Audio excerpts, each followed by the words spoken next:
to the FIBA Americas Championship from the Thomas & Mack Center in Las Vegas, Nevada. Quarterfinal play begins for the United States as they face the number 4 seed out of Pool A, Mexico. Now remember, the top 2 teams, the teams that reach the gold medal game, will nail down berths in the Beijing Olympics. The way the standings are right now, you must look at the point totals because you are given a point for a loss. Your records from the first round did carry over, except for the victories against the teams that did not make it to this quarterfinal round. That's why the United States is 3-0 and not 4-0 as they start tonight's play. John Saunders alongside of Bill Walton, and we hope we all understood what we just said. We'll explain that more as we go on, but you've been talking to the coaches in Las Vegas, and they can't say enough about this guy, Kobe Bryant. John, the numbers for this team, they belong to Carmelo Anthony, but the tone and tenor has been set by Kobe Bryant. His unbelievable work ethic, his drive to make it happen on both ends of the court. The United States opponents, top players, they have been shut down by a stifling defense spearheaded by Kobe Bryant. At the very bottom of that list, Barbosa, who was averaging 27 points coming into last night's big victory for the United States against Brazil. He gets held to just 4 points, due in large part to Kobe Bryant, who is doing whatever he wants out there. And this is the guy they'll have to stop tonight because he's number 2 in scoring in this tournament. Ramel Beck is a tremendous basketball player on the international level. He played college basketball at UNLV. He will be Kobe Bryant's assignment tonight. Beck is the second leading scorer in the tournament now after Batista from Uruguay. A bit of news, but don't really read anything into it. Chauncey Billups will get the start at point guard instead of Jason Kidd. Coaches want to spread things around a little bit. Jason Kidd at 34 years old. Remember, we're in the middle of 6 days in a row of playing basketball, so Chauncey Billups will be leading the point guard attack tonight, where the United States has been absolutely brilliant. Jason Kidd will play. Darren Williams has been the third point guard. The numbers really meaningless for these guys because they have been pushing that ball ahead, and with the dynamic finishers, Carmelo, LeBron, and Kobe Bryant out there, there is not going to be statistical impact by the point guards for the United States. State Farm starting lineups, and as you can see, Mexico is very big across the front line, Bill. That's one thing we're going to have to watch for tonight. And Beck, of course, the guy he's playing on the floor where he played his college basketball. Another change for the United States, Amari Stoudemire starts in the middle. Dwight Howard has started the previous 4 games, but Stoudemire has been absolutely superb. Give him a chance. And now with Billups and Bryant in the backcourt, don't look for any sort of drop-off, as the United States have been beating their opponents by a resounding 48.5 points per outing. What a team, what a performance to date. Can they continue it? This is the most impressive performance, I would say, from the USA since 1992 when we first started bringing the pros in. Unquestionably, John, the spirit, these guys are having so much fun. They're all feeding off Kobe Bryant, who is, it's been a down couple of years for Kobe, not being part of the championship picture. First time he's ever played for the national team, and he is just thrilled with the opportunity to be back in the main spotlight, playing for a championship once again, and all the rest of the guys, they are along for the ride as we speak. Well, this is quarterfinal pool play. Remember, it is a round robin still, even though it's called quarterfinals. This team will play 4 games. Mexico ranked 34th in the world rankings. They do have 1 Olympic medal. That was in 1936, the one time that it was the first time that basketball was competed for in the Olympics. And in that 36 Olympics, the games were played outdoors, and the United States won the gold, Canada the silver, and Mexico a sweep by the North American countries. And Chauncey Billups with a sweep to start things off as he knocks down a 3. As I mentioned, Mexico is pretty big across the front line. We'll see how mobile the guys are. Turnover there. Chauncey Billups ahead, lays it off the glass and in. And a complete reversal of what we've seen from Jason Kidd, who has taken 3 shots in the tournament. One was swiped off the rim. That was the only miss. He's got 2 for 2 from 3-point land. And finally, a Mexico conversion inside. Over the top. The lob was just off the fingers as Ion got back there to get a finger on it. He also scored at the other end. Coach Krzyzewski so determined, so focused on getting the job done. No shoot around because they're playing so many games every single night. Wide open Carmelo Anthony on the back cut. That's got to be a traveling violation. He's been able to create a lot of space for himself underneath. Nolan Richardson, the legend. Nolan Richardson coaching the Mexican team. They got some history as well, as Nolan Richardson won the championship in '94. They beat Duke. After losing to Duke in 1990. That's right. So these coaches have gone to head-to-head in very important matchups. Tremendous defense by LeBron James that time on Beck, forcing an unmakeable attempt. You mentioned the size for Mexico. Mexico is always noted for their quickness and up and down, the great point guard play. Beautiful kick-ahead pass and the nice finish in transition for Mexico. But the big guys, will they be explosive enough? Will they be mobile enough, quick enough really to keep up with the likes of LeBron, Carmelo, Amari Stoudemire, Dwight Howard? The list is endless. Yeah, it just comes in waves for the United States, and that's been the problem for every team that's faced them thus far. And here's where the big guy's going down the middle, lays it off the glass, no good. Would not go for Horacio Llamas. Llamas played in the NBA. He was the first Mexican player to ever play in the NBA. There's only been two. Eduardo Nájera is currently playing in the NBA from Chihuahua, Mexico, but Nájera, like Earl Watson and the UCLA legend Lorenzo Mata, opting not to play for Mexico in this tournament. Amari Stoudemire fought his way in against Ion and earns a trip to the line. Stoudemire has been one of the leading scorers for the United States despite coming off the bench, but you say that and it really doesn't make a difference whether you're starting or coming off the bench for the USA. Most of these guys are playing similar minutes. You know, they're all in that 15, 16, 17 minute range. John, of the 12-man roster, and granted Tayshaun Prince was injured last night, sprained his ankle in the big victory against Brazil, and he's day-to-day. We'll have to see if he's going to even be out there tonight at all. Nice transition opportunity, unable to convert. The Mexican players look a little intimidated right now by the remarkable athleticism of this USA squad. What a pass by Kobe Bryant. Carmelo with the finish. The minutes you mentioned. The leading minute guys on this squad are Michael Redd, who's averaging 20.8 minutes per game, and then LeBron James, who's 20.3, and everybody else is significantly below 20. The guy who's really not getting to play at all is Tyson Chandler at just 9.5 minutes per game. There's a classic example of what is allowed in international competition, but apparently he went up through the rim. If you go over the top and yank it out, then that's fine. That's what he did the first time. He went up, he got his hand on it, and there's a shot from the outside, drops down for Mexico. But the second time he went up through the bottom of the rim, Carmelo Anthony loses the handle. Mexico has not played in the Olympics, have not qualified since 1976 in the Montreal games. So things have not gone the way that Mexico would like them to, and that's why they brought in Nolan Richardson and Andy Stoglin, the ex-Jackson State coach who coached Lindsey Hunter at Jackson State, to try to revive this once proud program. Ion shot again off the mark. Carmelo Anthony, the strength he'll earn a trip to the free throw line as Beck was back there to foul. Carmelo Anthony, the team's leading scorer, is averaging 21 points per game in only 17 minutes of action. And all the other guys, all the other top scorers in the entire tournament, they're all averaging 35-plus minutes. And Carmelo is doing it in half the time. That's how well he's playing.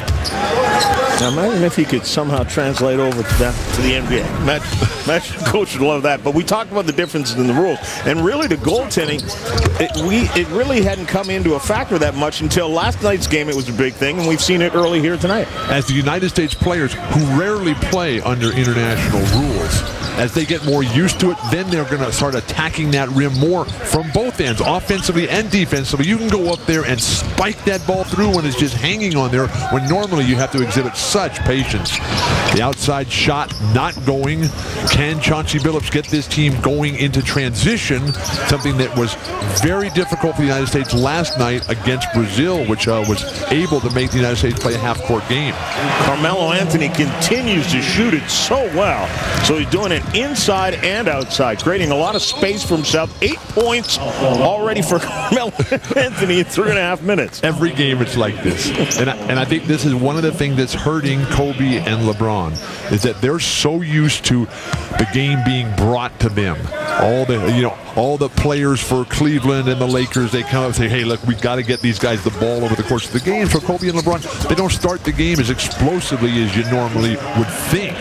Carmelo, who has been playing now international ball for the United States for seemingly forever, he's got it all figured out. He's also the leading rebounder for the United States. Remarkable for a small forward. Hernandez with that last bucket, and then he also comes up with the steal for Mexico. Swinging around the outside, and gamble there by LeBron James won't go. And back with a nice lean in and a finger roll. If you're Krzyzewski, you tell your guys gamble on everything, because the United States is bigger, they're stronger, they're more athletically gifted, they're better basketball players. Get this game going up and down. Kobe Bryant from literally half court. That was beyond the NBA three-point arc by some. But Mexico is hanging tough in there. This is a team whose realistic goals are to get to that 3rd, 4th, or 5th spot so they can get into the pre-Olympic qualifier next summer, which is a second chance deal. And penetration by Beck will earn him a trip to the line.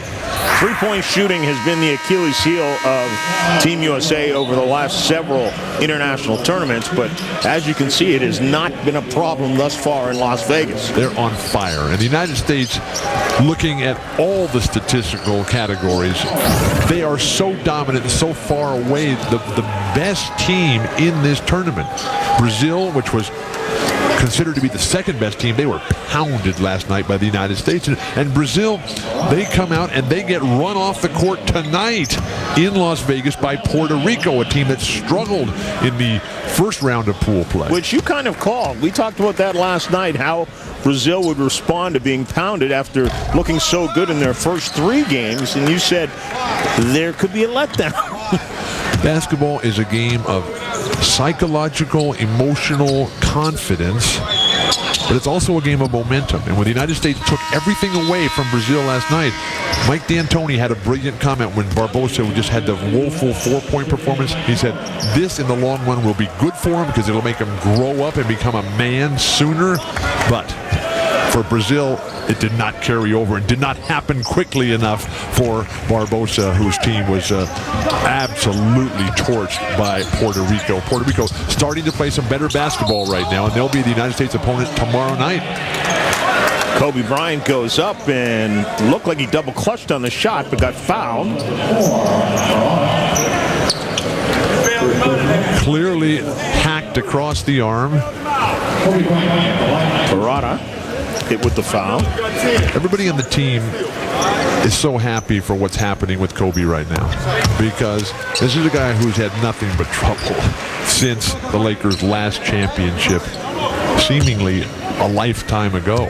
And with all the ups and downs, the injuries, the legal troubles, and the changing the body size and the weight, 18 pounds less right now than he ended the season just 4 months ago.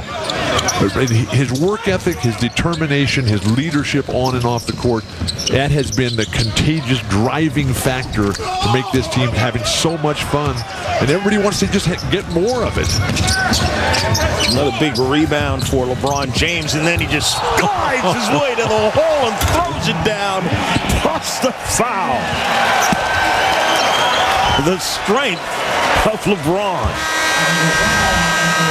We're used to that very much, but the Mexican players, I'm not sure if they've ever seen anything quite like LeBron James. United States by 10.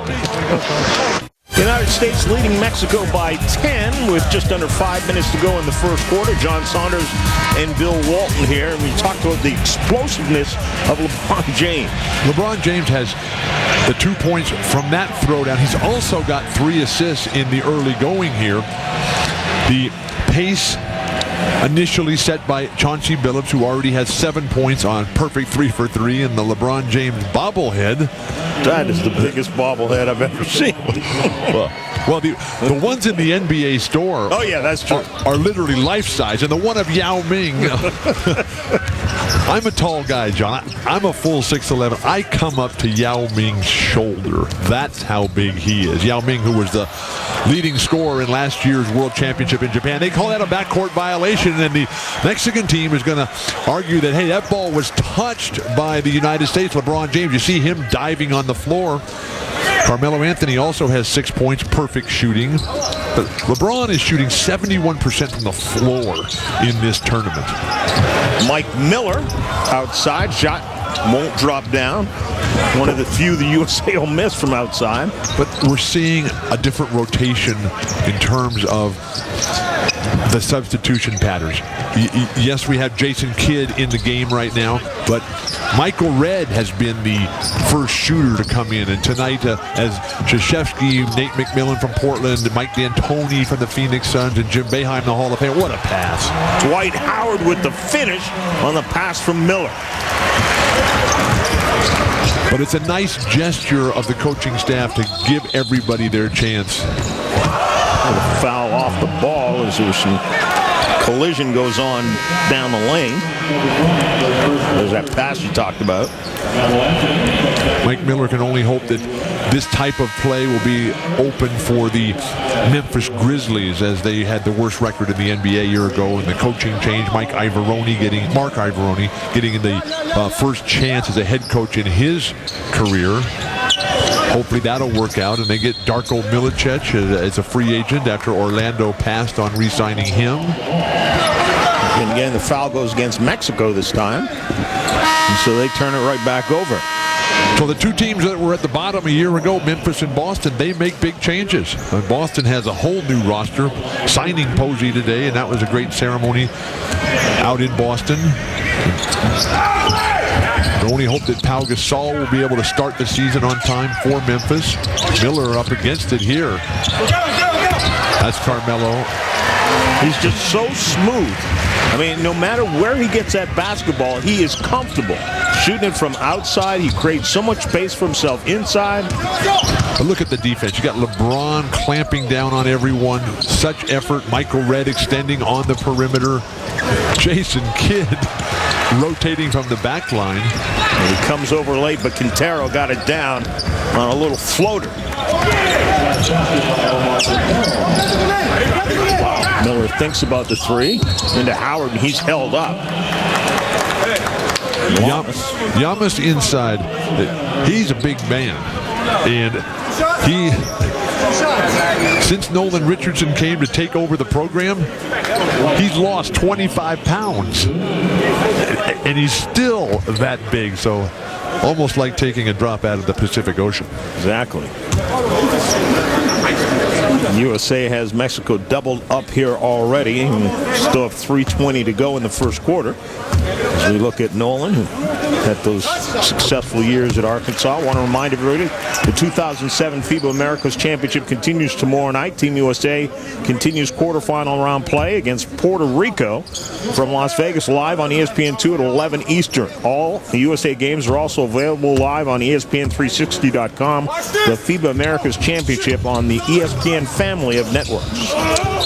Carmelo Anthony working that offensive glass again. He'll earn yet another well-deserved trip to the free throw line. But when I watch this USA team play and the spirit, determination that they're showing right now, as Carmelo, he's been working on this in practice. He's been telling everybody, I'm going to get offensive rebounds galore because of the trapezoidal lane, which is 71 square feet bigger than the NBA lane. It's wider at the base. And so a guy whose game is based on quickness and skill and timing like Carmelo Anthony, he's going to be able to burst in there. He's really been practicing that every single day, and it's paying off here in the games.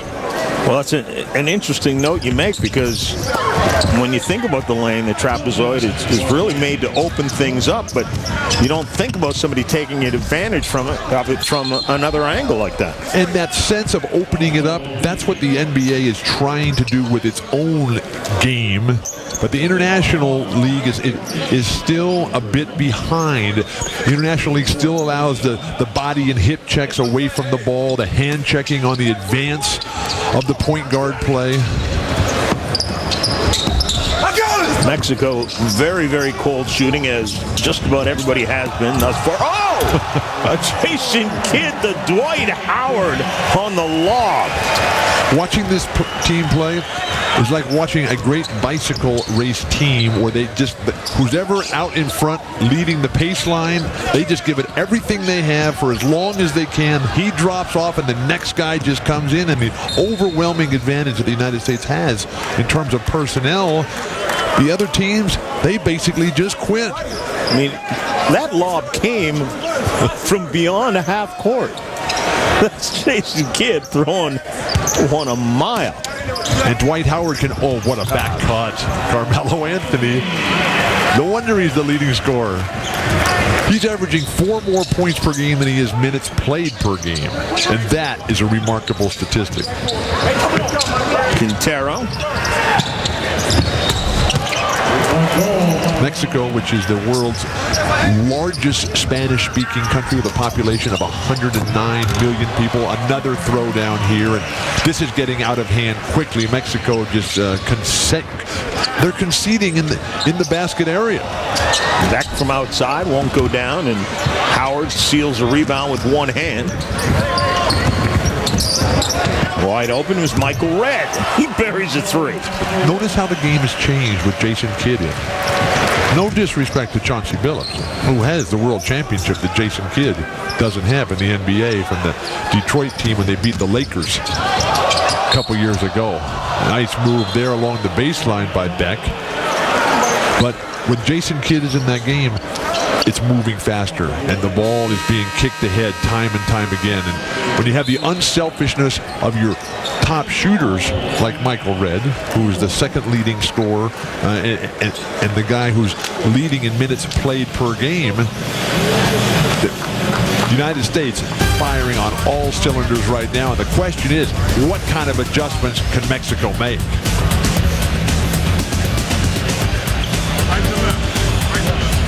Just keep it simple. It's the FIBA Americas Championship, and Mexico struggling, to say the least, against USA 39-17. Remember a year ago, the World Cup, and Mexico was just doing so well, and they had the unbelievable shots of Zocalo Square and the hundreds of thousands of people. Zocalo Square, the second largest public square in the world after Red Square in Moscow. I'm not sure how many people are in Zocalo Square tonight following this game, cheering on their faithful team. Well, it depends on what you're cheering for. Finish closely, perhaps. There's what I'm talking about with Carmelo. I mean, it doesn't matter where he has the basketball. He's just going to score. The completeness of his game. Set up by the three-point shot, the fabulous post play, the rebounding on the offensive end, movement without the ball. This squad, the international game, is tailor-made for Carmelo Anthony. Michael Redd looking to answer back on that three. Darren Williams, Jason Kidd. So they're playing the double point guard lineup right now. We have yet to see Tayshaun Prince, and who knows when he'll be back. They're going to not take any chances whatsoever after spraining that ankle last night against Brazil. Early on in that game as well.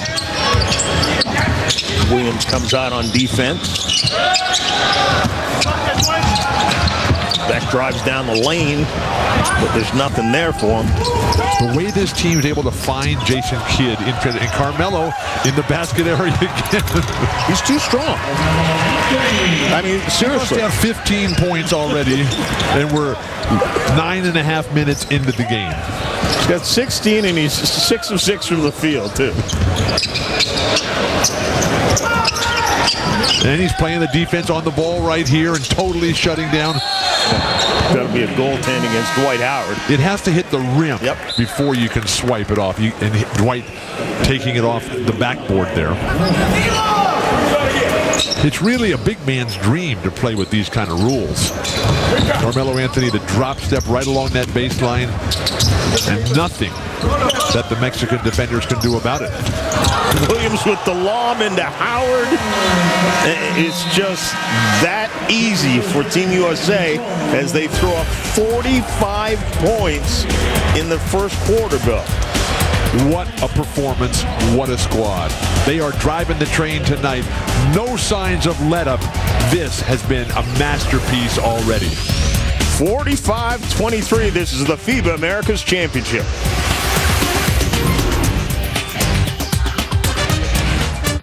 Welcome back again. John Saunders alongside of Bill Walton. 45-23, United States off to another quick start.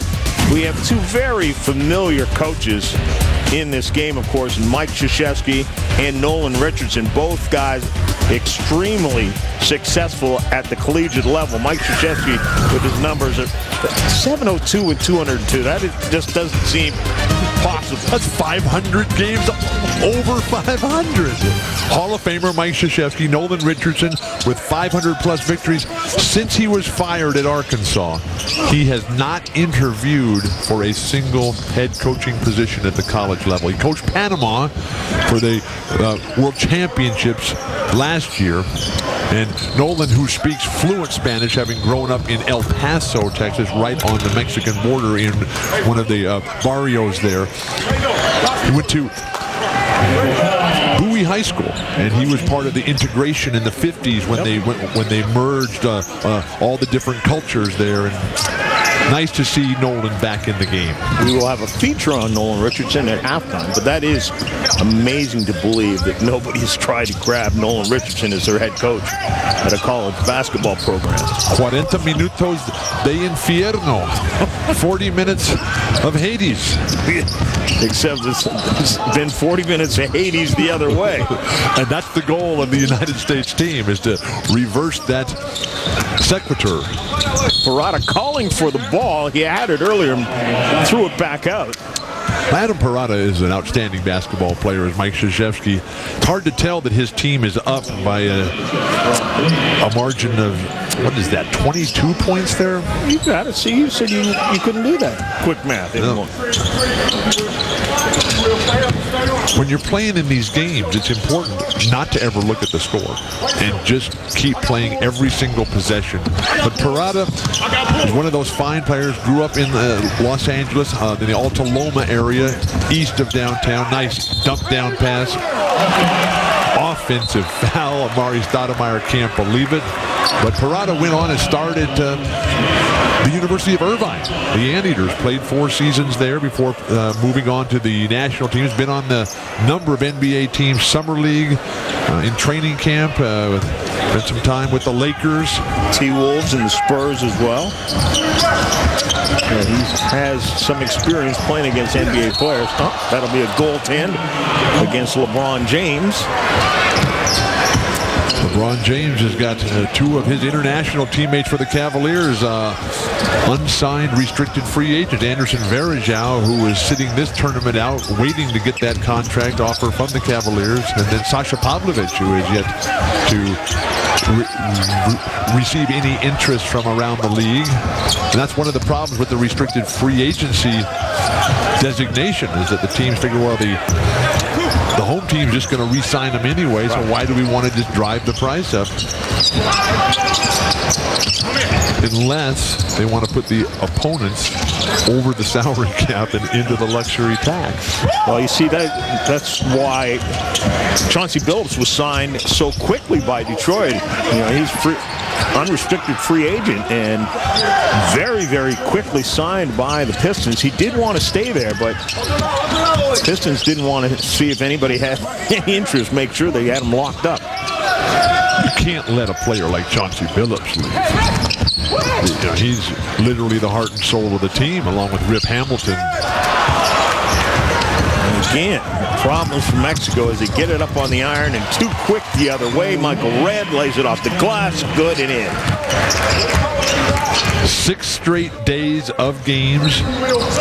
The United States realizing the importance of taking care of business early so that they don't get bogged down. All the other teams, the games have been going deep into the end of regulation before they've been decided, so these players are getting worn down. Some of the comments by Leo Rottens, the coach of Canada, hitting so close to home, but all those elements not a factor for the United States, which has so much talent, so much depth, that whoever Krzyzewski puts in there, that guy can carry the team all by himself for as long as he wants. Yeah, as you mentioned, nobody has to play much more than 20 minutes for the USA. Well, the stars for all of the other countries in this tournament are playing big minutes, and we're bound to get worn down when you're playing 6 games in 6 days.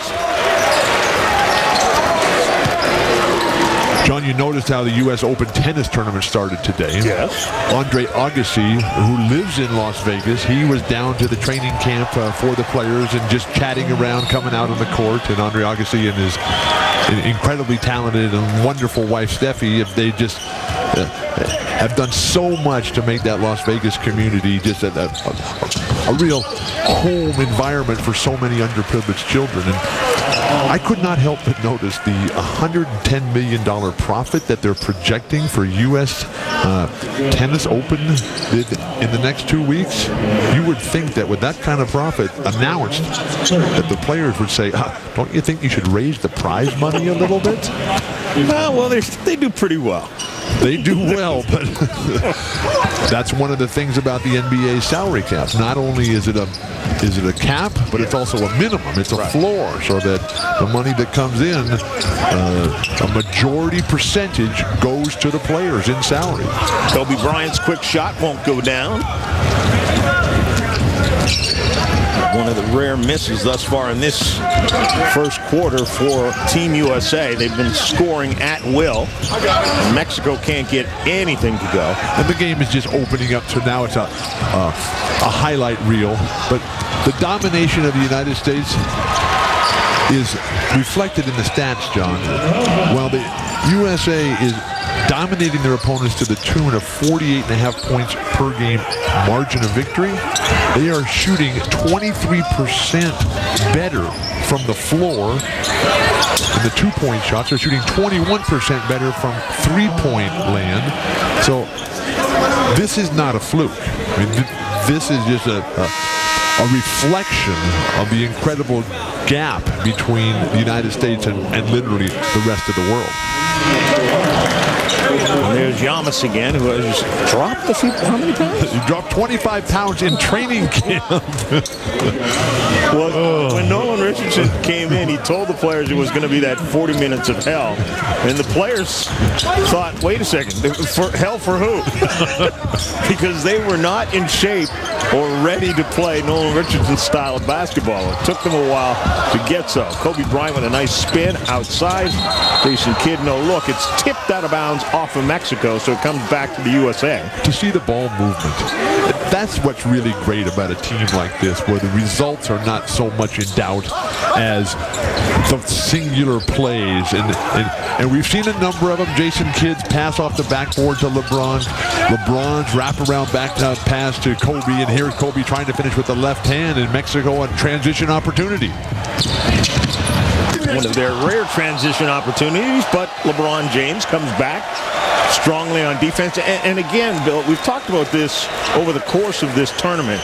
To me, obviously, we know they have a lot of scoring firepower, but it's the effort on defense that has impressed me the most. And Kobe Bryant's the one who's setting that tone. Every player, every coach acknowledges that right now. Mariscal with the last points there from Mexico, but they've got a long way to go to try and catch up to Team USA.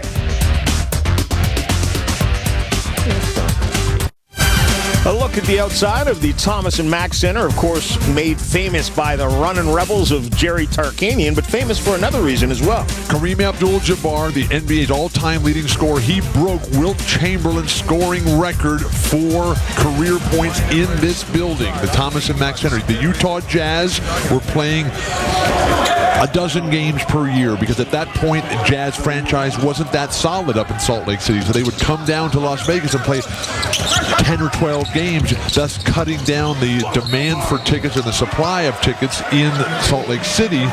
And the game Lakers against Utah in Las Vegas, Kareem hitches right, swings left for the skyhook along the baseline, right in Mark Eaton's face, and he becomes Kareem, the greatest scorer in the history of the NBA in this building. And we just saw who's the greatest scorer in the history of this building this week, at least. And that's Carmelo Anthony because, again, just muscled that one up, plus gets the foul.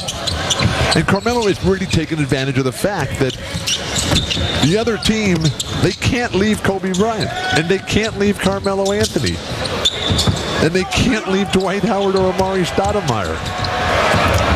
Again, Krzyzewski is really experimenting a lot tonight. Kobe Bryant, a very difficult shot attempt, and gets in the referee's face a bit there.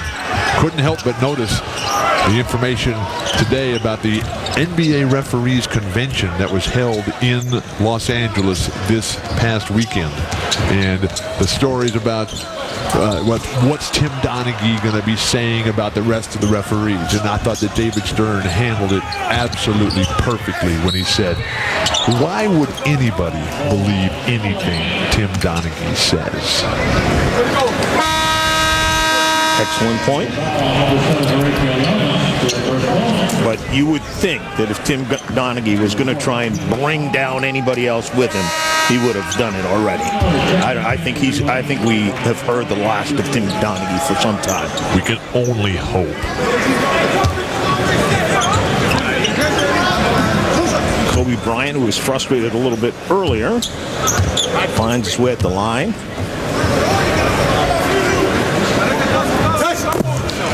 One of the issues that the Mexican players are dealing with is that Hurricane Dean just ravaged through their country. I mean, overall in the Caribbean and Latin American regions, 29 deaths from Hurricane Dean, and 12 of those deaths in Mexico itself.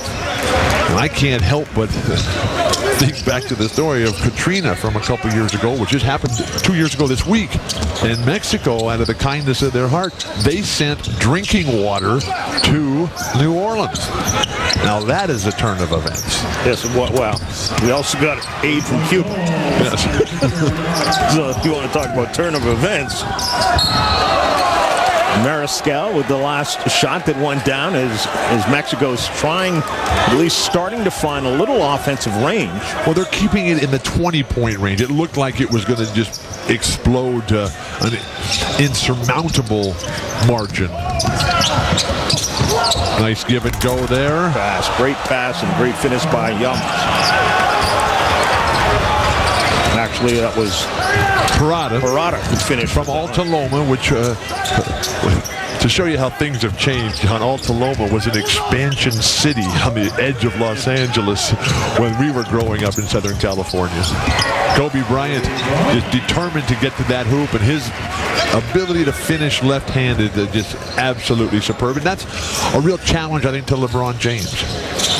Is that LeBron, who is so predominantly right-handed right now, can take something from Kobe, who's 5 or 6 years older, and great block shot. The double block, Carmelo and Dwight Howard. Solaris was the one who put that shot up, and now Carmelo, showtime. Just content to have a little throwdown there, and the 40 minutes of hell has begun. coming back to haunt Nolan Richardson. But the halftime feature coming up about Nolan is so special. He's just one of those very direct, very frank human beings. He's not holding back. This is a special guy. And having played, Nolan did, for the Bear, Don Haskins, at Texas El Paso in those days. Texas Western, I guess they called it, when they won the 1966 championship, although Nolan was not on that team. No, he was not. He's a little older than that. But Bobby Joe Hill certainly was on that team, and Don Haskins deservedly in the Hall of Fame. Kobe Bryant, three-pointer no good. By the way, Mexico does not have a single person in the Basketball Hall of Fame. Unlike Brazil, which had Hortensia last night, and will have Oscar Schmidt in 2008. A traveling violation ignored by the officiating crew. Mike Miller misses from in close, so from the outside, still no good. And then confusion and entanglement. Parada goes down. Dwight Howard involved, and Dwight Howard just kind of walked out of the pile. What's the way the USA has done all week. I challenged the system. That brought baggage. When they say, well, you don't want to deal with Nolan because he's too outspoken. Nolan Richardson talking about that very unhappy ending at Arkansas, and we'll have a great feature on him and what a great job he's done with this Mexican team and looking ahead to his future. Also have news and highlights from around the rest of the world of sports and first half analysis. But the thing about Nolan Richardson is really the test of any human being is what do you do when the ball bounces the other way? And Kobe Bryant is working on that right now. Nolan Richardson has already done it. And Spencer Haywood, who's been a fixture at these Olympic qualifying games. Here was a guy, Spencer Haywood, who was the youngest Olympian ever for the United States, dominated the 68 Olympics in Mexico City along with JoJo White when they beat Yugoslavia in the final game. And Spencer's book, which was published in the 90s, called The Rise, the Fall, the Recovery, the Spencer Haywood Story. Check it out. The stories that this guy has gone through is absolutely remarkable. How he has changed basketball forever and made it possible for all of these youngsters, Kobe Bryant, LeBron, Amari Stoudemire, Dwight Howard, all the guys that never went to college. That's why they're able to play the way they are. And you get the feeling with this group of youngsters, and I'm not pointing fingers at any of the previous teams, but with this group, you get the feeling that they respect the heritage of the game. Well, in talking to Spencer, who is at every practice, who's at every game, he is just overwhelmed by the fact that all the guys now, they come up to Spencer and they say, thank you. We didn't know. But now as the story has been told more and more times, people realizing the important contributions that Spencer Haywood has made, not only to basketball, but to our world in general. For offensive foul, Kobe Bryant, who struggled a little bit here in the second quarter. Well, it seems like he's forcing things a little bit more than he has in previous games. It's frustrating for Kobe, who likes to be the center of attention, who likes to be the leading scorer, who likes to get all the shots up. But Jason Kidd, he is running a pure meritocracy out there. He's going where the openings are. He's not saying, well, you're the leading scorer of the NBA or you're the three-time champion, Kobe. No, Carmelo, he's open. I'm giving it to him. He's out in front. Or if it's LeBron or if it's Dwight Howard at the basket or Amari Stoudemire. And Jason Kidd is the biggest difference for the whole team. Now, while Kobe is setting the pace and has really become the inspirational driving force, it's been Jason Kidd who has that calm level of unbelievable professionalism with the long over-the-top pass. Marisol knocked down the 2 free throws, and it looked like they might escape without giving up any more points. The fact that this is a 15-point game. At the end of the first quarter, the United States was on a 180-point pace. But Beck, who's head-to-head with Kobe Bryant, just cannot believe the way the referees interpreted that call.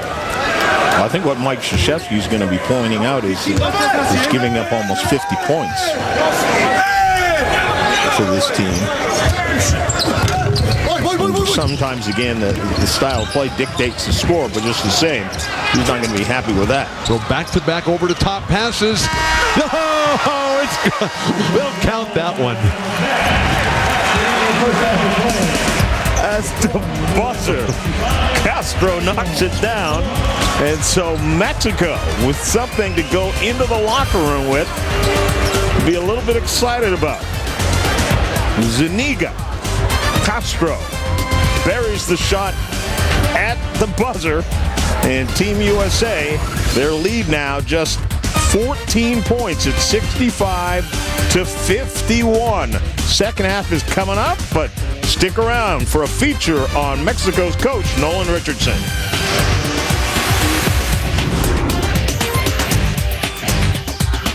Back again from Las Vegas. It's the FIBA Americas Championship. United States with a slim 14-point lead at halftime. John Saunders along with Bill Walton. It looked like they were going to blow them out as we look at the AT&T first half statistics. LeBron James throwing it down unimpeded on his way to the hoop.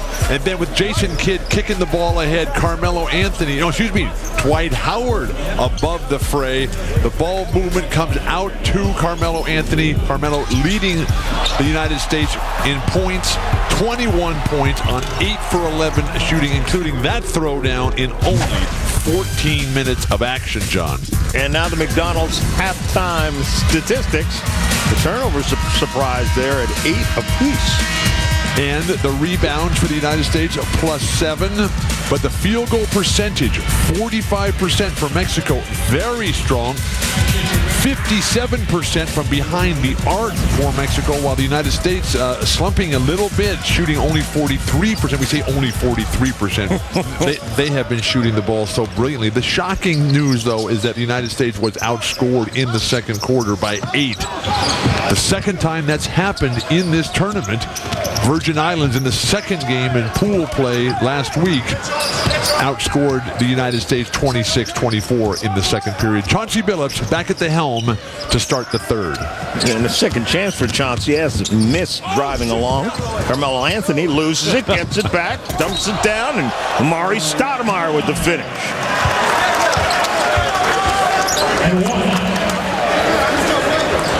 Carmelo's passing ability is just absolutely tremendous. Now, if he could get Nene and Marcus Camby to throw him down like that, get Nene in shape and you get Marcus Camby willing to mix it up inside. Marcus likes to play that high post and basically hit the wide open perimeter jumpers.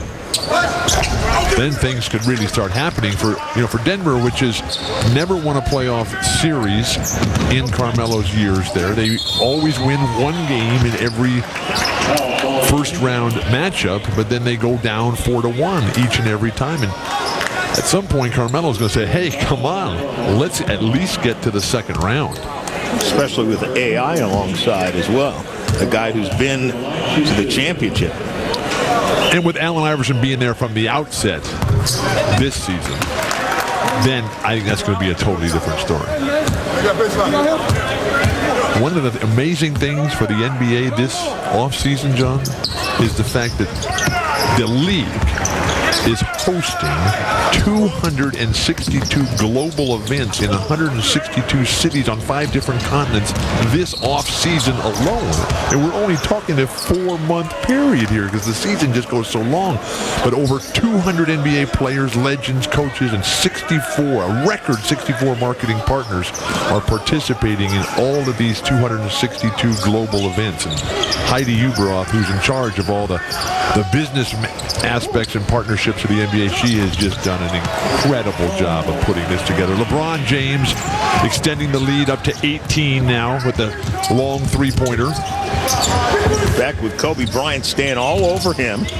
That's what Kobe's been doing throughout this tournament, trying to shut down the leading scorer for the opposing team. And that one up on the iron got knocked down late by Ion, but if you're going to go in anyway, I believe. Absolutely. But if you're quick as a big man, Imagine the opportunities you would have to just to spike every one of those right down through. And regardless of the statistical assignment of as to who would get the points, just the assurance that it's actually going through. Because under the American rules that we all grew up playing with, you train yourself to pull back.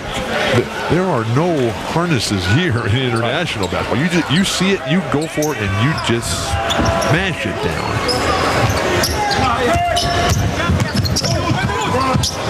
Space being created momentarily from Mexico. Llamas from the high post. The big guy. We used to play a lot of basketball in Tijuana. I grew up in San Diego, right across the border, and Carlos Santana grew up in Tijuana at the same time, and it was just an incredible time down there in Southern California. And while my entire high school and college basketball career was against the rules in the United States to dunk, when we would go and play in the Tijuana leagues, we could dunk all we wanted. We were just having the time of our life down there, and then go down to the Avenida de la Revolucion after the games and have a real good time there as well, John. Oh, do you want to explain a little bit more about the good time? We would, tacos and... Yeah, okay. Llamas, I think, has had a few of those.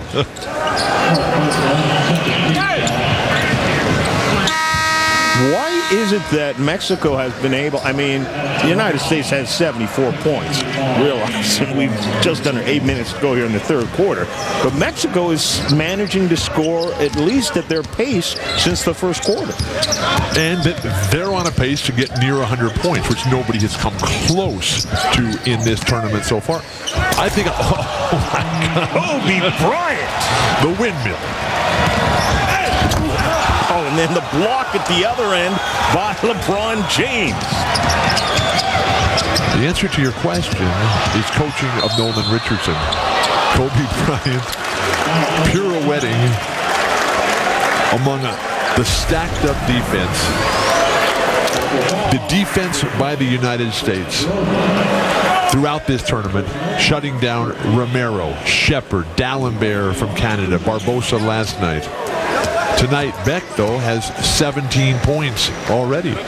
And the confidence that Nolan Richardson is able to give these young players. Beck is averaging almost 23 points a game in this tournament.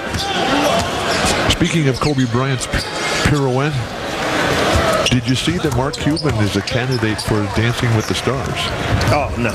Yes, and they're going to announce the final roster on Monday morning on Good Morning America, yes, and I'm hearing that Mark Cuban is up as one of the competitors, and even though Mark is just recovering from hip replacement surgery. Chauncey Billups just too strong. No, I like Mark Cuban a lot. Oh, I love Mark Cuban. But I don't want to see him dance. I don't want to see him dance. This windmill dunk right in Parada's face. That's why as a defensive big man, you don't wait at the rim. You come out and you meet them just a half an inch further out from where they want to jump from. Now the problem is with guys like Kobe and LeBron, you have no idea where they're going to jump from because they can jump from the free throw line and dunk it in your face. But the mere mortals who you're trying to play against, you can try to figure out where that spot is where they're going to take off from, and then if you just meet them a half an inch outside of that, they're going to start thinking about double clutching or passing that ball, and then you've done your job. Mexico doing a very nice job of staying with the USA. And remember, Mexico's the 4 seed out of Pool A. They finished at 1-3. Parada underneath. Continues to shine. Irvine has come, in terms of college athletics, they have come so far. All the different things that they've done. The current UCLA athletic director, Dan Guerrero, used to be the athletic director at UC Irvine down in Orange County, where Kobe Bryant lives. And now all of a sudden, he moves up Guerrero to UCLA, and UCLA's back in the thick of things with the back-to-back Final Four appearances, beating USC in football last year, but he left a legacy at Irvine, including Adam Parada, that is very impressive. That was Pedroza with that shot. Pedroza or Lever. Now, we'll have more. We can talk a little bit about that when we get a little stoppage in play, but that's an interesting story from the Mexican team. Just careless with the basketball. LeBron James. Oh, look at him just fly past. The acceleration and the power, the explosiveness. Mexico needs a timeout right now. The United States defense really starting to have its effect. And Mexico is not going to be able to beat the United States off the dribble. Carmelo Anthony. Well, just about everything's been going down. Why not try that? A little left-hander falling under the bucket. Oh! Parada. Strong move. Imagine if this Mexican team had Eduardo Nájera, who was able to lead his Oklahoma Sooners to 4 NCAA tournament appearances under the tutelage of Kelvin Sampson, the great coach now at Indiana. Carmelo Anthony can't get that one to go. Mexico comes up shooting from the outside, and Marisol puts that one in. So Nolan Richardson saw it slipping a little bit there, but right now his shoes are coming back. Kobe Bryant putting on a little showtime. Still just a 15-point lead.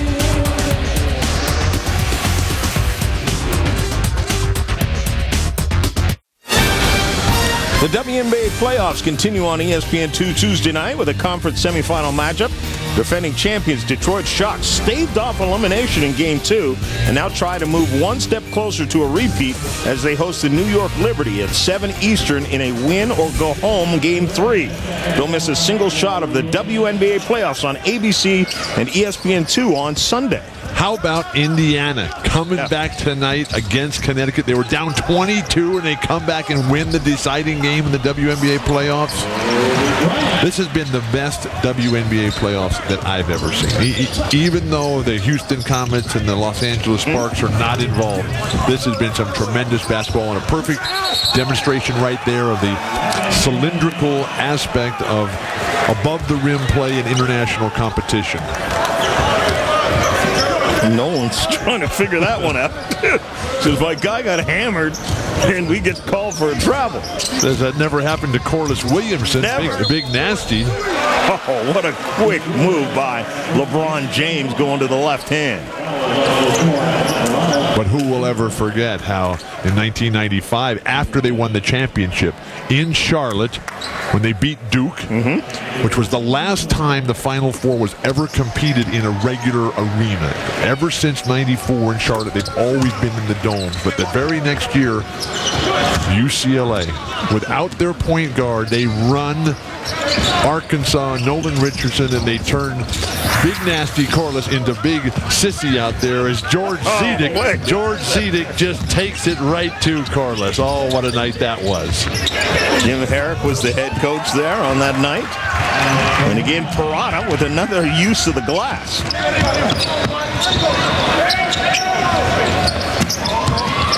Zone defense here. This has always been a problem for the United States. Over the top.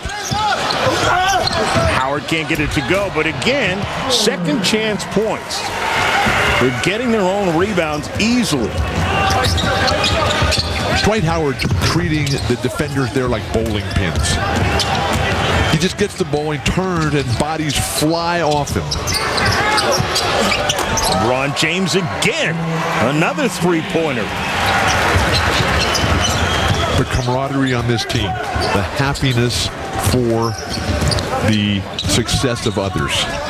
The maturity of these youngsters. A very, very young team for the United States. Buoyed by the fact that they got Jason Kidd and Chauncey Billups. And Castro able to fill it up, a possible 4-point play opportunity here. John, the United States' smallest lead at the end of the third quarter in any of the games played to date here in Las Vegas has been 41 points. So Mexico coming in tonight as prohibitive underdogs. doing a very nice job on the offensive end. The fact that, the United States keeps threatening to run away and hide, but they don't. Well, Mexico is scoring. And the fact that so many of these guys live in the United States. Never forget that there are 44 million Latinos in the United States, with 15% of the population, with a purchasing power of $800 billion per year. And you're talking about a very sizable force. Michael Redd comes up with another miss, and Mexico has this under 20 into Parada. Strong move off the glass. It's good.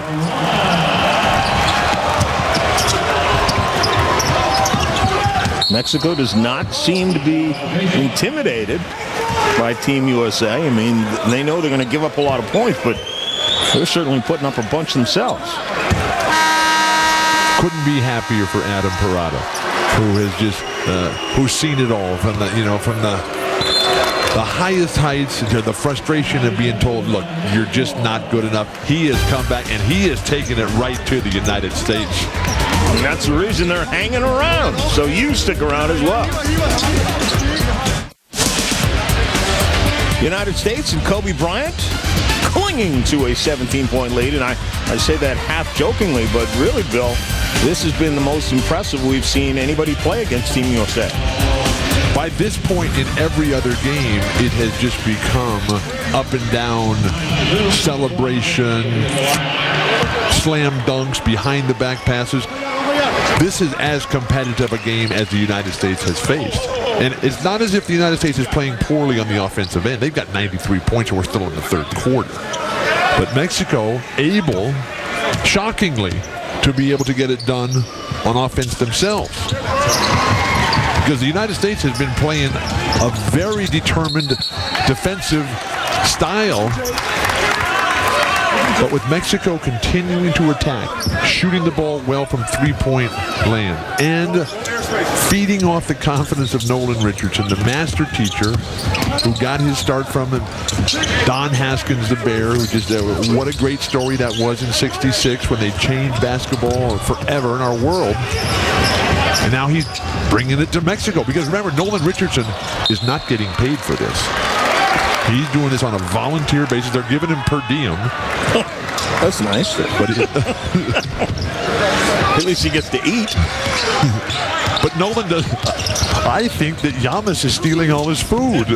Nolan's lost about 20 pounds. But Yamas still looks big.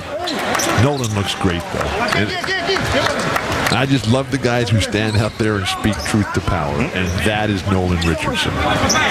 So one of my favorites of all time, when I used to cover college basketball a lot, one of the coaches I like dealing with most is Nolan Richardson.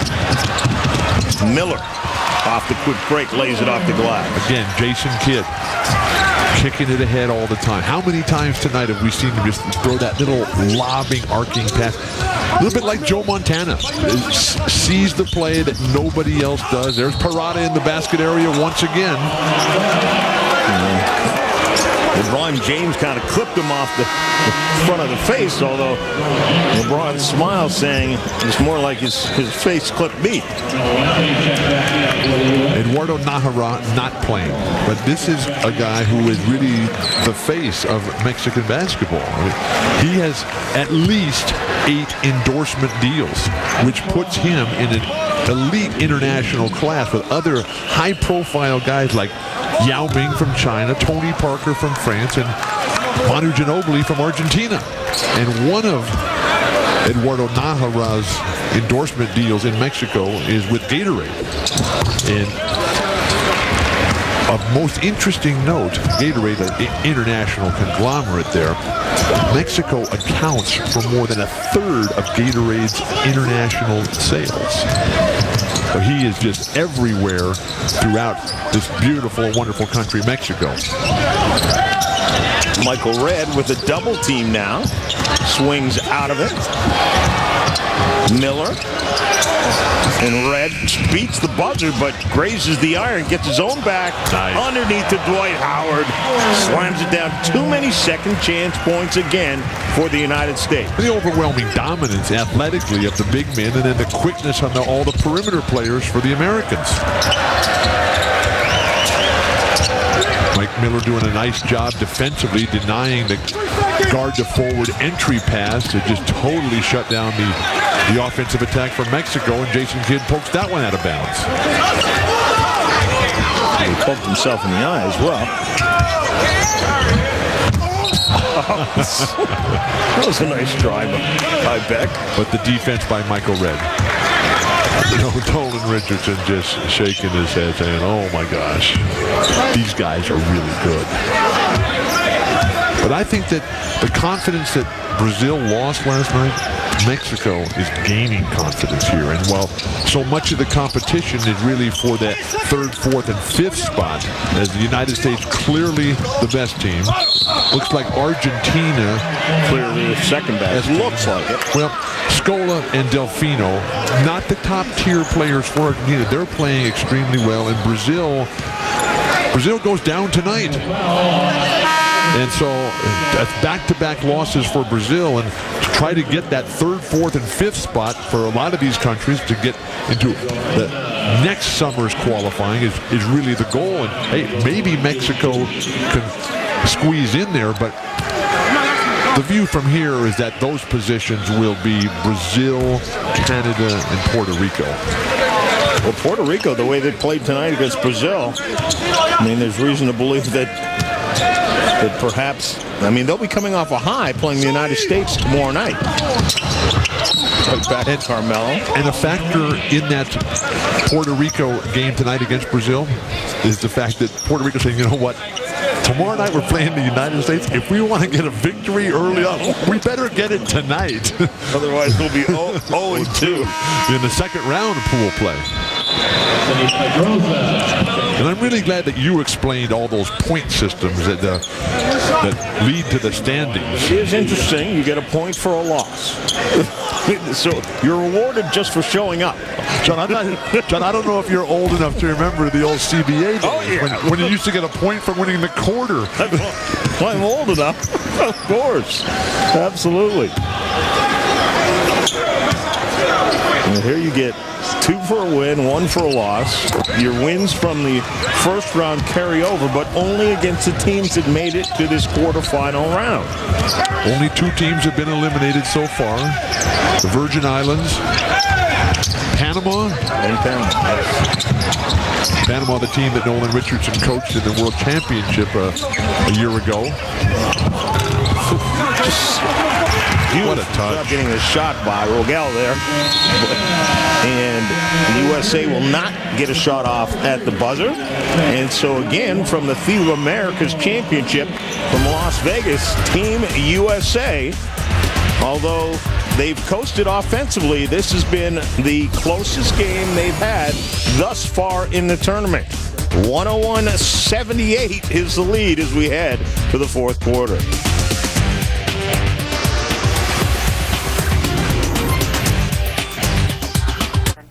Here for the start of the fourth quarter, John Saunders and Bill Walton as we look at the higher play of the game. And no surprise, Jason Kidd would be on one end of it. How appropriate the over-the-top pass by Jason Kidd. Dwight Howard, the franchise player from Orlando, just throwing it down, jumping over 2 defenders, and the ball right on the mark by Jason Kidd.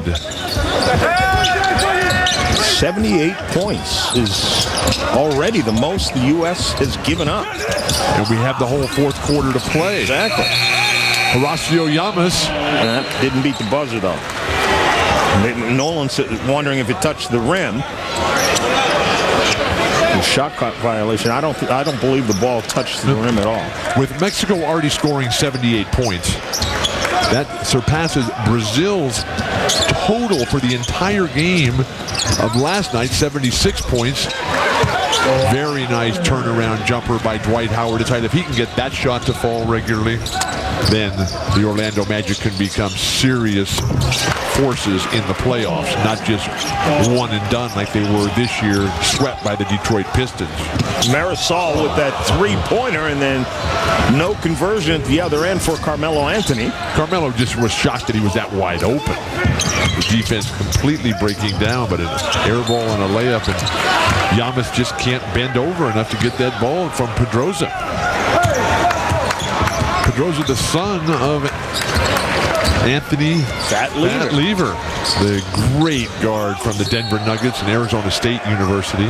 Well, it's an interesting story because he didn't know his entire life that Fat Lever was his father. His mother and Fat Lever were high school sweethearts. In Tucson. Yes, and then when Fat Lever went to go play college ball, they split up. Carmelo Anthony finishes, and she never told that it was actually Fat's son until much later on when her first marriage fell apart. To Mr. Norwood, and then when that ended in divorce, she realized that it was time to tell everybody what was really going on there. And so now Anthony Pedroza Lever and Fat Lever have a tremendous relationship. Yeah. Fat Lever has stayed very involved in basketball. Yes, he's in private business and construction in Phoenix still, but he's also totally involved and committed in the NBA Retired Players Association, whose mission statement is to help the guys who used to play in the league who were falling on hard times, and Fat Lever in the forefront every single moment of that important mission. Do you think as we watch Michael Redd go in here uncontested, do you think the NBA has done a better job than most leagues as far as that, taking care of the older players? Because we see the controversy with the National Football League players right now. It could always be better, but it is good. And just this year, David Stern and Billy Hunter, the president of the Active Players Association, they came to an agreement to raise the benefits. Baseball is the best.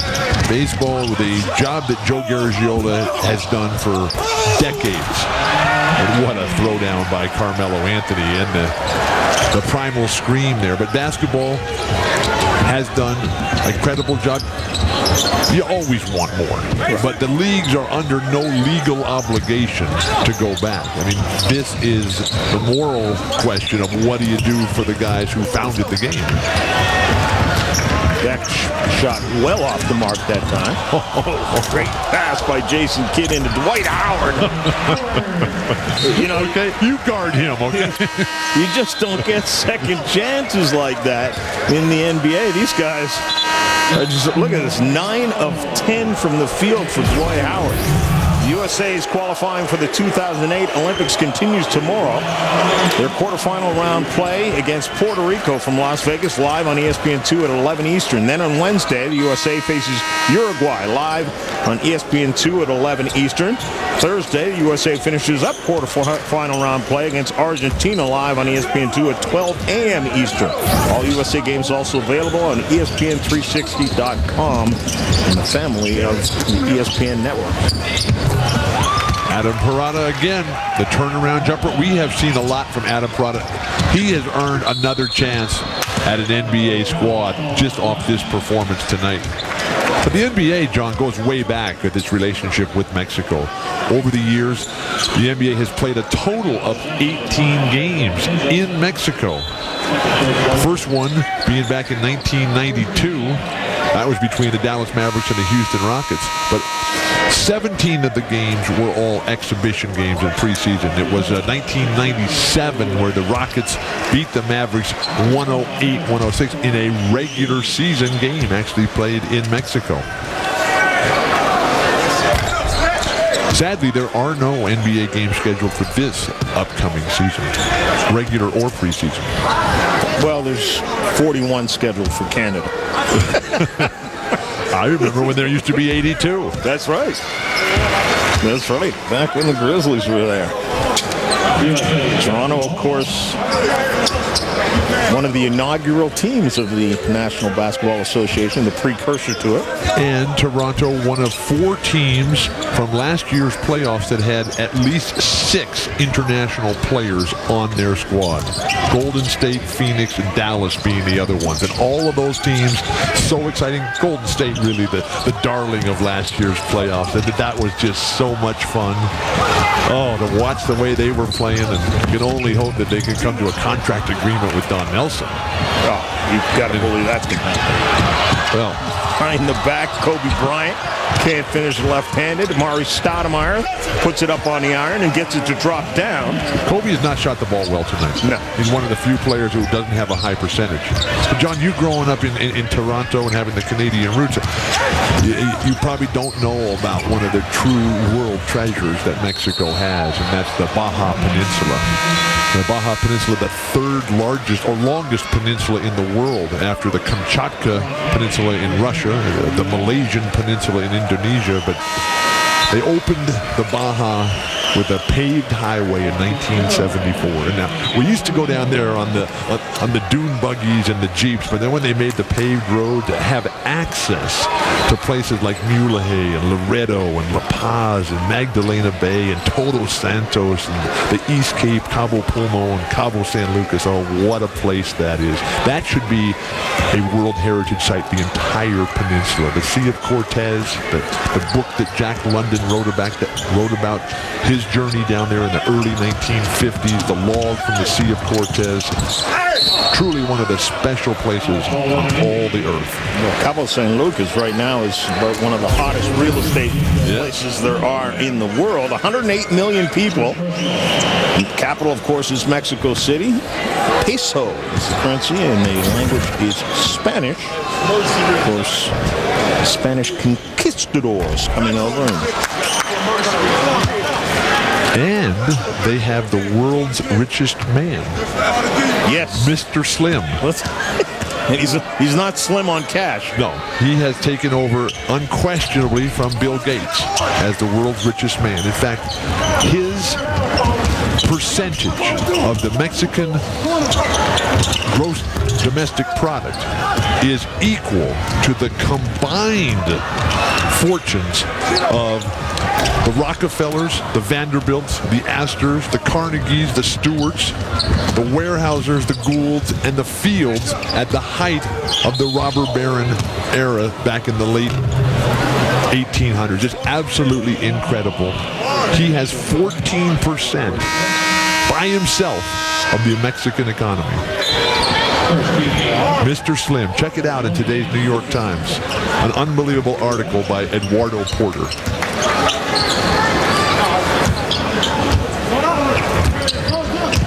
Approaching 5 minutes to go now in this game, and Team USA beautiful pass really hasn't separated themselves the way they have in previous games.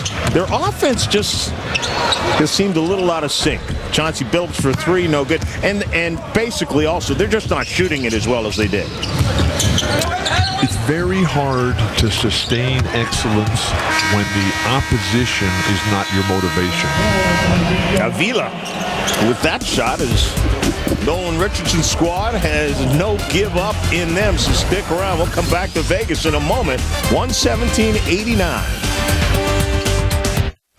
117-89 with 5 minutes to go would not seem like a close score in any other environment, but in this one, it really is. Mexico has done a very nice job offensively, and the United States, despite putting up 117 points, just hasn't looked the same as they have in earlier games.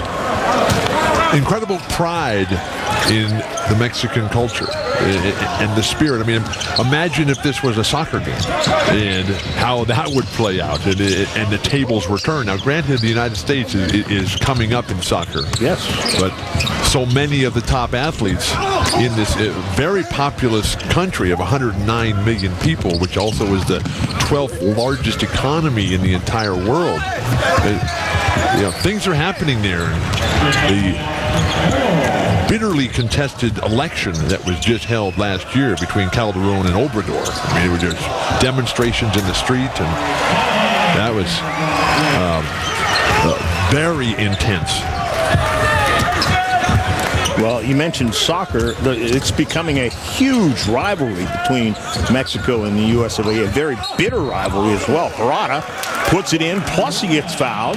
And I like that bitterness in the rivalry. It's, it's nasty, though. Yeah, but some of the American players don't like playing down there. That's what makes it fun. and particularly when you don't know who's going to win. Now, I was privileged a couple years ago to be in Dallas the first night of ESPN Deportes. And there was, Eduardo Nájera was there. Then he was playing for the Mavericks, and it was just a fantastic celebration. And Rosalind Sanchez was there, and she sang so beautifully, and it was just a wonderful time to bring the whole Latin culture into the ESPN family, and just one of those memorable nights in what has turned out to be now an 18-year broadcast career. Who would have ever thought? Well, just about everything ESPN has touched, we know what it turns out to be. So no surprise there as well. And like you said, with the Latin American population, no surprise Deportes has taken off. Beautiful give and go. Have to finish that. And that'll be the next step as Mexico tries to get to that world elite level. They have played better than their 34th ranking, where they are currently standing in the world. The United States, a clear number one. I mean, I'm not trying to say that the USA has played poorly tonight, but I am going to ask you this question. Is there any shot that Mike Krzyzewski and his staff has to ever, the rest of this tournament, worry about a little complacency setting in, knowing how much better they are than everyone else? That's always the problem. And that's where your level of professionalism, pride, and self-motivation comes into play. But what happens? Amari. What happens when you beat the team so badly? There's no longer a question, John, as to who's going to win the game. And so now it comes down to, okay, who's going to be the force that really pushes us every single possession? And Kobe's been doing that. Jason Kidd's been doing that. Carmelo's been doing that. But I don't think it's a case so much of the United States playing poorly tonight. How can you play poorly when you got 123 points? I think Mexico has played well. And that's been the biggest surprise to me, because this is not a team, Mexico, that's at the same level as Argentina or Brazil. But with Prada playing well, with Beck playing very well, then you got a situation where everybody else says, hey, if they can do this against the mighty Americans, anything is possible out here. Well, that was the question I was going to ask you. We talked about Brazil being demoralized in their loss to the United States and then coming up short against Puerto Rico, actually getting clobbered by Puerto Rico today. What can Mexico take out of this? Are there moral victories here? Chauncey Billups coming from out of bounds. Moral victories in the sense that it's something to build on. You don't get anything out of this other than, hey, you know what? The light bulb going on. Get a point. You get 1 point. The lightning bolt flash that sears across the smoking crater says, hey, we can do this. Yes, we're going down big time in terms of points. What is that, 30 points right now? But if we take what we've done already and build on it, then we've got a chance. And that's all you want, is a chance. Amari Stoudemire with a little showtime of his own. We've got under 2 to go from here in Vegas.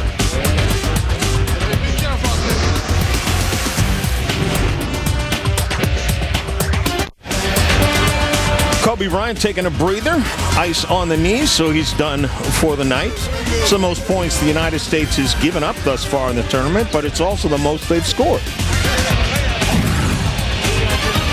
I played in a game one time, UCLA freshman game, a lifetime ago.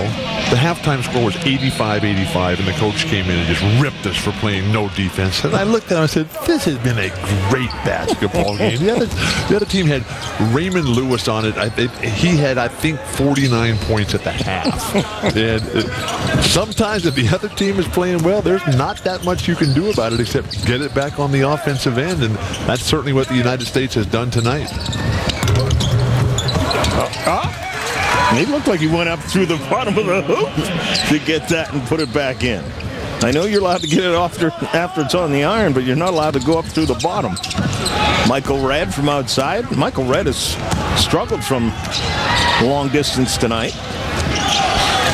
it hasn't been the perfection that we have seen and witnessed through the previous 4 games. But it's been more than good enough. And that's where you have to accept human limitations and frailties. Marisol with that last bucket. Reverse underneath by Michael Wright. He says, if I can't dial it long distance, I'll go that way. Darren Williams almost with a steal. Mexico now looking to get to the century mark. But they've already scored, Mexico, 26 more points than anybody else has been able to put on the board against the United States. That was Brazil last night with 76. Ooh, little skip, little walk got away with. Ball stays up on the glass, tipped back up and in. But Tyson Chandler just doesn't have the rhythm right now. He's playing just so limited minutes. You can't expect him to sit on the bench for 2 hours and then come in and be able to play the way he normally did as the NBA's second leading rebounder last year. Miller lines up a long 3. A short, Chauncey Billups with the rebound, and that'll just about do it.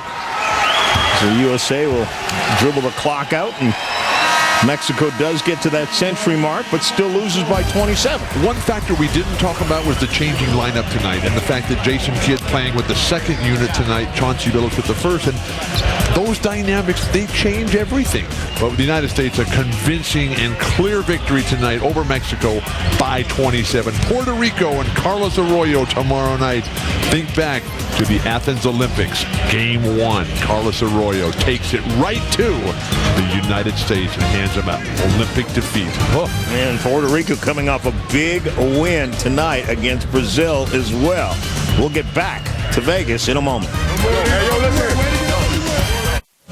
The final again, the United States winning it 127-100. Most points they've allowed, but also the most points they've scored. But, Bill, we know how coaches are. And coaches are always looking for something wrong. And if I'm Mike Krzyzewski right now, I'm a little concerned. I gave up 100 points to Mexico, which was number 4 in the A pool.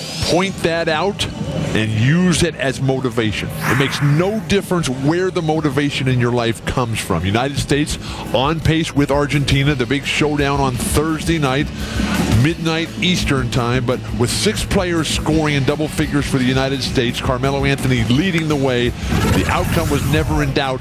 You're competing against an ideal United States. They have a chance to come right back tomorrow night against Carlos Arroyo in Puerto Rico and get it done one more time. And you make the point, it is hard to say they played a bad game where they shot 58% and scored 127, but giving up 46% is something they'll look at. The fact that the United States was badly outshot from behind the three-point line. That's an 18 percentage point difference there. And with LeBron James able to get to the basket, nobody slowing him down, all the Mexicans can do is say, well, maybe it is time for us to go to Cabo San Lucas right now. Join us tomorrow night as the USA continues qualification for the Olympics versus Puerto Rico at 11 Eastern on ESPN2. This has been a presentation of ESPN, the worldwide leader in sports.